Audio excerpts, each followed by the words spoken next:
Hello YouTube. Let's take a look at what's in the prepared roll top today.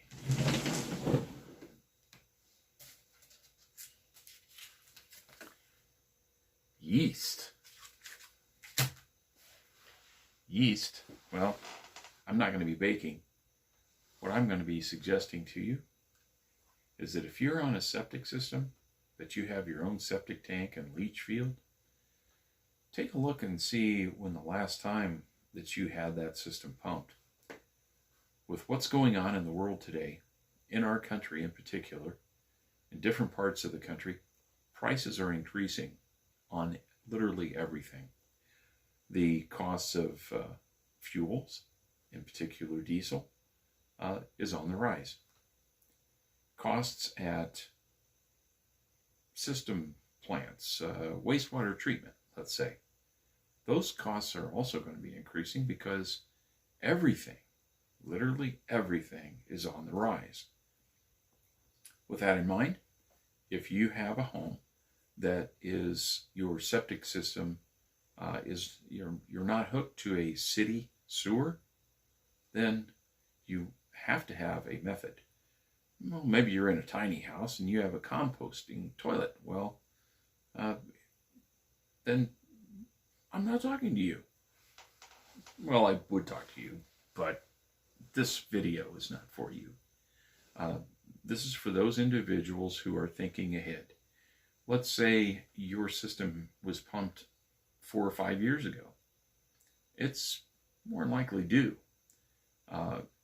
It depends on size, how many occupants are in your house, and again, the last time that it was cared for. There's a very good website that I have found an abundance of information. It's staggering how much information is on it. And surprisingly enough, it's from your government. Now, while I don't trust the government at all, you may, and if you do, feel free to check out this site. And I realize that this is backwards, but this is EPA's, or the United States Environmental Protection Agency, and they have a whole section on septic systems, or what they would call on-site decentralized systems. There's so much information here, and you should avail yourself of it. Your tax dollars has paid for all this, and it's free. So check it out. Now, all those things that you see in the store, you may see an ad for a company that I will not mention by name, but it starts with an R, and they've got, but they want you to pour this stuff in your toilet on a regular basis, and it'll keep your septic tank great and wonderful. Well, the person that takes care of mine, who's been in the industry for a long time, what they've always told me to do is, after we have it pumped, to simply put some active yeast in, and that is more than sufficient to give it the kickstart that it needs.